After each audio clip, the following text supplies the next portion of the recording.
You know that scene in Avengers, the first movie by directed by Joss Whedon, and they had like the whole Avengers assemble scene was the whole helicopter shot revolving all over him.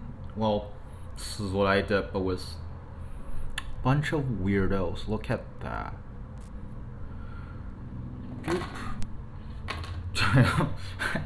I don't even know why I did that intro. I don't know why I did any of that, but I just thought it was funny in my brain. And if that didn't work, well, I don't care. I don't usually collect fantasy models, as Hollywood collectors call them. Basically, just like personally, I kind of tier them off into like unlicensed models and fantasy models. Unlicensed models to me is like cars that pretty much look normal, just not supposed to represent anything from a specific company.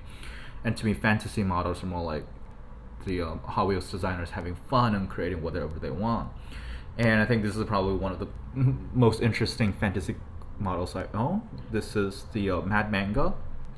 Manga, obviously, you can hear just from the name, is a very Japanese thing. These things are kind of based on the real life Japanese Bosozoku car culture scene, which is kind of like a custom car culture. I mean, made exactly like this. This is a Nissan Leopard, the 30 version. And yeah, you can see the huge chin front spoilers and the large back spoilers. Yeah, it's kind of like that. And this is kind of a Hot Wheels fantasy take on it. I think it's a really cool car. I got this from the Nightburners 5 pack. And I think the whole Mad Manga and kind of like the siblings cars are still are very very cool models. This one I got on its own. This is what's called the Track Mango, which is based, which is weird name, right? Cause this is obviously not track focused, right? Because usually hard top versions are, for one, they're lighter, and two, aerodynamics and all that. It also won't destroy your face when it's on high speed, but whatever. Track Manga also really really cool. It has a movable front spoiler. You can move it down and up and all that. I'm not gonna bother doing that. And they most recently came out with the what is this even called? Manga Tuner. I wasn't the biggest fan of it. My girlfriend thought it was pretty cute, so I got it. I was like, why not? It's $1. Yeah, I have to admit it is pretty cute. But I did not even expect this to be on the PEX yet. Well, it's just because nothing gets here early. But I found this in the stores, in Target specifically, a couple of days ago, and I just wanted to open it because why not? This is one of the what are they called? What are this series called? I don't know, but basically, this is well, what a great presentation, right? So basically, this thing it's similar to the car culture Team Transport, except it's basic models and unlicensed ones. It comes with a rig and another car. It says car included. Right here it says car included because you obviously can't see it. I have to remind you.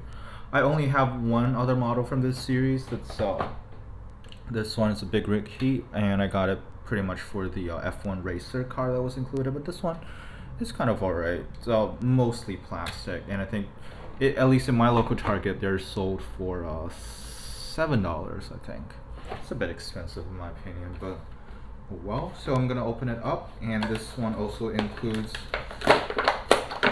a Mad Mango. Yeah, it's really cool. Oh, I forgot to turn this thing back. Yeah, it's really cool. I like the kind of the colors definitely reminds me of manga, like Japanese manga. The colors in the comics. I don't read a lot of them, so I don't really know. I mean, to be fair, I don't really read at all. Haven't read any since primary school, elementary school, however you call it. This is a really cool model. I think it compares favorably with the original one. Well, not the original one. I mean, like the one I already had. Yeah, it's pretty cool.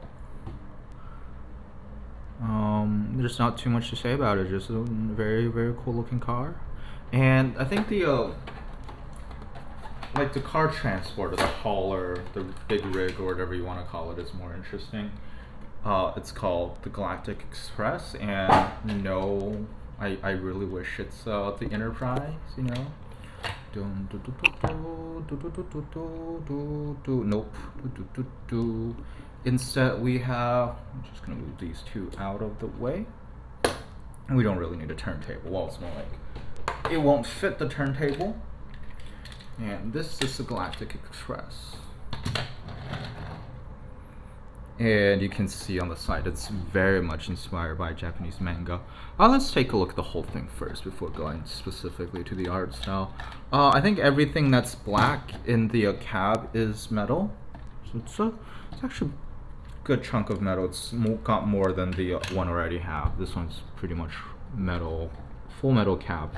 The red is plastic. The bottom black bit is plastic. The whole trailer box pretty much is plastic. So it doesn't have any front details, which is the same as the one I already have. So it's pretty much only got side details. There's nothing. There's no print on the top. It's very, very basic, and obviously it is obviously a fantasy casting.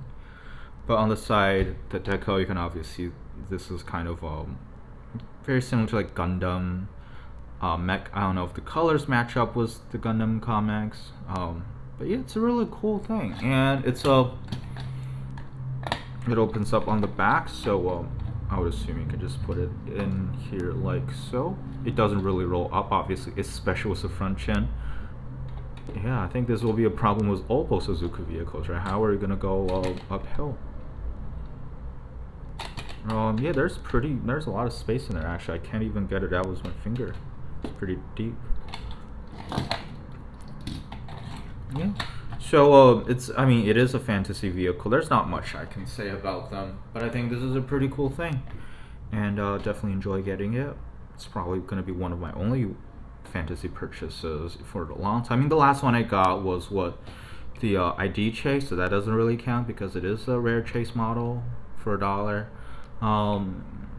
Yeah, what's the I don't even remember what the one I got last time was the Cruise Bruiser or the Bruise Cruiser. I don't remember which is which, but it's basically an unlicensed wagon gasser, right? So it doesn't. I don't really think that even counts as a fantasy casting. But yeah, overall, I think this is a really cool set, even as someone who doesn't necessarily appreciate them for like their intricate details as well as like the creativity and the fun that Hot Wheels designers seem to have with their fantasy models. But I don't personally collect them.